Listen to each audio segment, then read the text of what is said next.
Sembari menunggu yang lain, saya mulai dulu. Assalamualaikum warahmatullahi wabarakatuh. Waalaikumsalam. Warahmatullahi wabarakatuh. Ya, selamat pagi adik-adik. Bagaimana kabarnya hari ini ya? Semua sehat ya? Alhamdulillah. Ini Sehat. Alhamdulillah. paslon Sebelum mana bergabung Ibu? memulai pembelajaran hari ini, akan lebih baik kita berdoa lebih dahulu ya. Berdoa dimulai.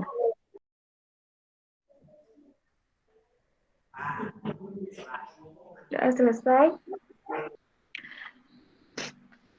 Sebelum memperkenalkan diri, pertama saya ingin berterima kasih kepada Bapak Edi yang sudah memberikan kesempatan kepada saya untuk bertemu meskipun hanya secara dari ini. Meskipun secara dari ini saya minta maaf karena tidak dapat bertemu secara langsung di sekolah karena masih ada kegiatan di universitas, yaitu KKN di desa. Selanjutnya izinkan saya memperkenalkan diri dahulu. Nama saya Caca Dwimilion dari Universitas Muhammadiyah ya, di jurusan PPKN. Terus saya di sini juga ingin tahu ya nama masing-masing siapa saja ini. Ini dari absen berapa ya? 15. 1 sampai 15 ya. Yang pertama ada Alivia. Belum masuk ya. Ada Dafatir. Ada Dafatir belum ada ya. Agus Eka. Agus nggak masuk. Oh, nggak masuk. Eledia Najwa. Oh, ada. Arial ada? Ada. Ya, Azahra. Oh iya. Dimas. Dinda ada Dinda. Dinda. Dovan. Ariel. Karantara. Ada. Ken Puspa. Ada. Laura. Saya. Muhammad Fahmi. Oh ini. Sama Pak Rizal. Pak Rizal ada nggak? Ada ya. Untuk selanjutnya, Ibu akan langsung ke PowerPoint yang sudah Ibu siapkan ya. Apa sudah kelihatan? Sudah. Sudah ya. Untuk kali ini Ibu ingin sedikit men-sharingkan mengenai pokok-pokok pikiran dalam pembukaan Undang-Undang Negara Republik Indonesia pada tahun 1945. Untuk indikator dalam materi tersebut yaitu yang pertama untuk mengidentifikasi pokok-pokok pikiran yang terkandung dalam Undang-Undang Dasar Negara Republik Indonesia tahun 1945. Yang kedua yakni menyajikan hasil identifikasi tentang arti pentingnya pokok-pokok pikiran dalam pembukaan Undang-Undang Dasar Negara Republik Indonesia tahun 1945. Tujuan dari pembelajaran ini yaitu peserta didik dapat mengetahui sikap positif terhadap pokok pikiran dalam pembukaan Undang-Undang Dasar Negara Republik Indonesia. Untuk subbabnya sendiri di sini akan langsung pada subbab nomor 3, yaitu sikap positif terhadap Undang-Undang Dasar Negara Republik Indonesia pada tahun 1945. Lalu makna dari pokok pikiran yang terkandung dalam Undang-Undang Dasar Negara Republik Indonesia tahun 1945 sendiri merupakan sumber hukum dari semua sumber hukum yang berlaku di Indonesia. Jadi pembukaan Undang-Undang Dasar Negara Republik Indonesia ini merupakan motivasi dan aspirasi perjuangan serta tekad bangsa Indonesia untuk mencapai tujuan nasional dan merupakan cita-cita yang ingin ditegakkan baik dalam lingkungan nasional maupun dalam pergaulan bangsa-bangsa di Indonesia ini, di dunia ya. Jadi Undang-Undang Dasar Negara Republik Indonesia pada tahun 1945 ini memuat aturan-aturan pokok yang diperlukan bagi negara dan pemerintah, serta dasar falsafah dan pandangan hidup bangsa Indonesia. Dasar falsafah dan pandangan hidup Indonesia ini sudah berakar dan tumbuh sudah berabad-abad ya. Berabad-abad lamanya itu melalui sejarah bangsa Indonesia sendiri sudah menjadi tugas kita untuk sebagai pelajar generasi penerus perjuangan bangsa ini untuk mempertahankan kelestarian pokok-pokok pikiran dalam pembukaan Undang-Undang Dasar 1945.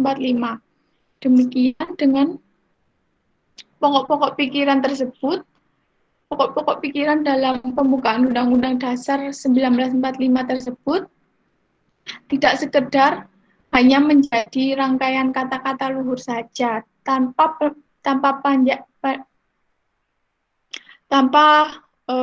menjadi pajangan dalam kehidupan masyarakat dan bernegara. Lalu selanjutnya, sikap positif terhadap pokok pikiran pembukaan UUD Negara Republik Indonesia tahun 1945 sendiri, Undang-Undang Negara Republik Indonesia tahun 1945 di samping memuat aturan pokok-pokok yang diperlukan bagi negara dan pemerintah, berisikan pula dasar falsafah dan pandangan hidup bangsa Indonesia, yang seperti yang saya katakan tadi, yakni mempertahankan pokok-pokok pikiran dalam pembukaan Undang-Undang Dasar Negara Republik Indonesia tahun 1945. Tidak hanya dilakukan dengan tidak merubahnya Undang-Undang Dasar Negara Republik Indonesia tersebut, namun tidak kalah penting adalah mewujudkan pokok-pokok pikiran dalam pembukaan Undang-Undang Dasar Negara Republik Indonesia tahun 1945 dalam kehidupan bermasyarakat, berbangsa, dan bernegara. Dengan demikian, lembaga negara, masyarakat, dan warga negara itu wajib memperjuangkan dan wajib mewujudkan pokok pikiran tersebut dalam kehidupan nyata dalam bermasyarakat lah intinya. Lalu di sini kita lihat contoh yang pertama,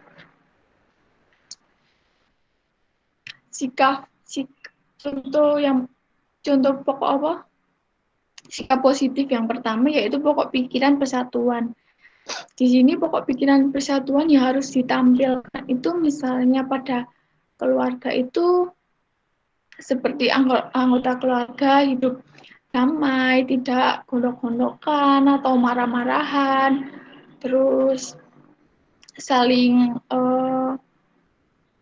support sesama, misal kakak beradik seperti itu. Kalau dalam lingkungan sekolah itu seperti ikut serta dalam kerja kelompok misalnya, terus saling membantu sesama teman, terus di lingkungan masyarakat itu seperti saling ikut gotong royong atau ikut ronda malam atau kegiatan bermasyarakat lainnya. Lalu dalam lingkungan negara dan bangsa ini, yaitu seperti menggunakan bahasa Indonesia dengan baik dan benar. Itu adalah contoh dari pokok pikiran persatuan. Contoh sikap positif ya.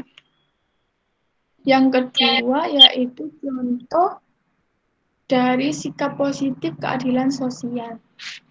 Nah,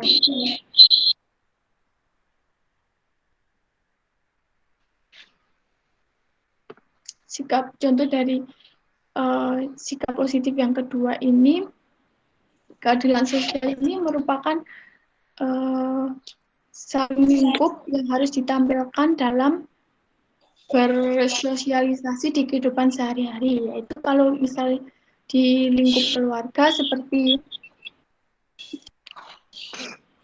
tidak membeda-bedakan antara anak laki-laki dengan perempuan, misalnya anak perempuan lebih rajin atau anak laki-laki lebih terampil atau gimana gitu, tidak boleh.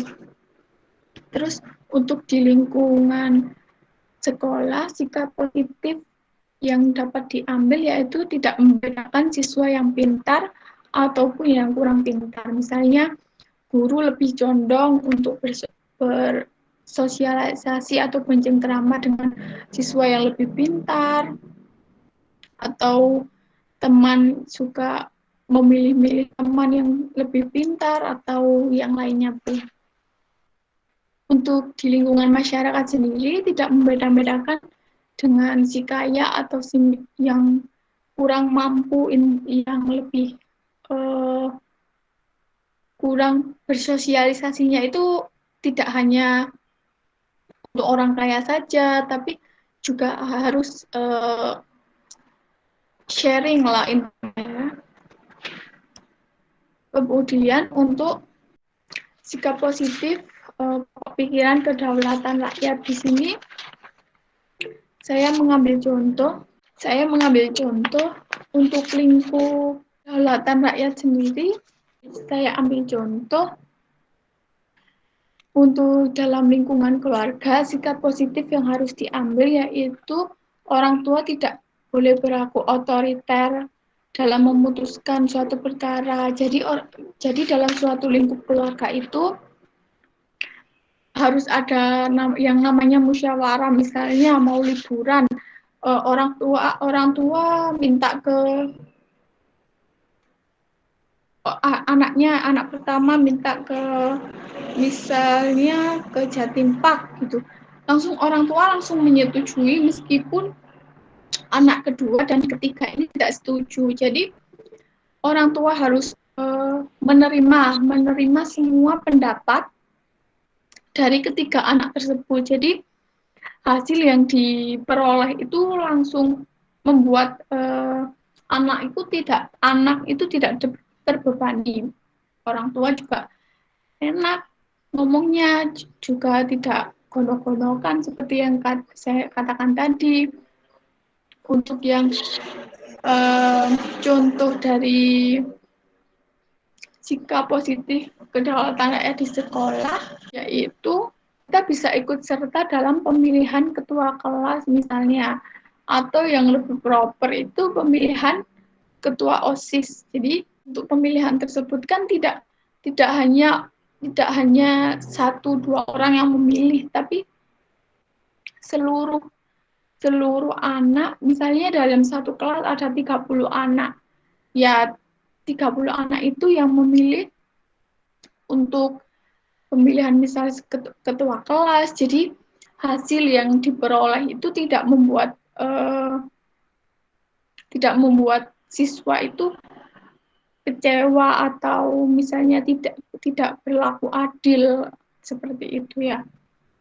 Untuk ke masyarakat sendiri, contoh sikap positif kedaulatan rakyat ini yaitu ikut serta dalam pemilihan kepala desa.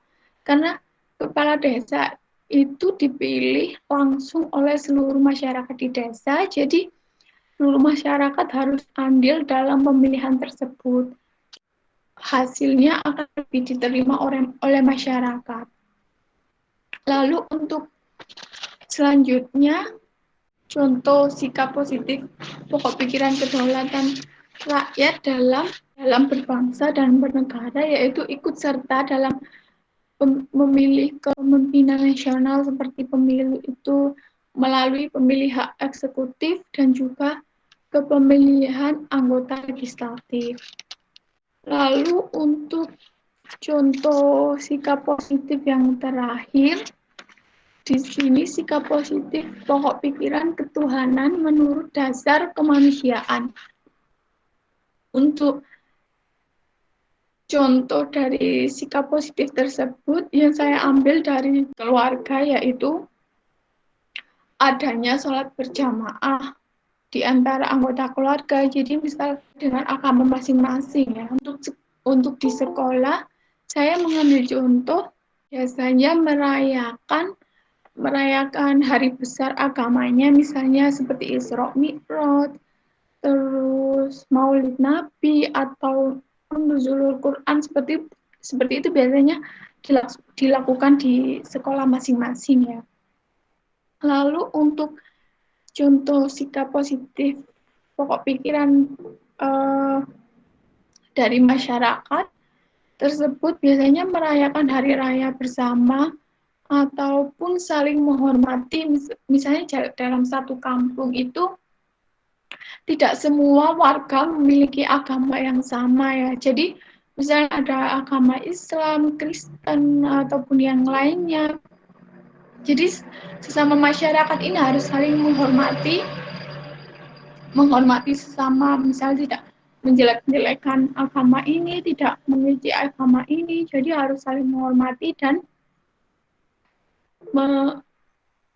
menjalankan sesuai dengan agamanya masing-masing.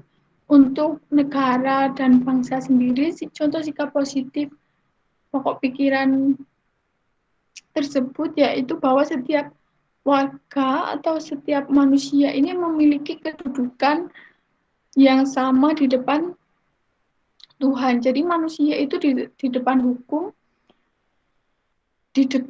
dan di depan pemerintahan itu memiliki hak dan kewajiban yang sama. Jadi hukum dan pemerintah itu tidak boleh membeda-bedakan untuk hak dan kewajibannya seluruh masyarakat di negara tersebut. Jadi itu yang dapat saya sampaikan dalam sesi ini. Ada yang kurang paham? Paham ya. Terima kasih. Untuk selanjutnya Ibu ingin melanjutkan di grup WA boleh? Boleh. Kalau ada mungkin ada yang perlu ditanyakan lagi. Boleh. Tanyakan di grup WA ya. Demikian dari bab 3 tersebut mengenai subbab positif mengenai pokok pikiran dalam pembukaan Undang-Undang Dasar Negara Republik Indonesia. Mudah-mudahan materi tersebut bisa kita terapkan dalam kehidupan kita sehari-hari, baik dalam kehidupan di keluarga, di sekolah, di masyarakat, maupun bangsa dan negara ya. Baik adik-adik, terima kasih banyak untuk waktunya ya. Selamat menjalankan aktivitas. Sekian, mohon maaf kalau mungkin ada salah-salah kata. Ada yang ditanyakan? Tidak ya. Baik, terima kasih atas waktunya adik-adik. Sekian, wassalamualaikum warahmatullahi wabarakatuh. Waalaikumsalam warahmatullahi wabarakatuh. Ya, terima kasih.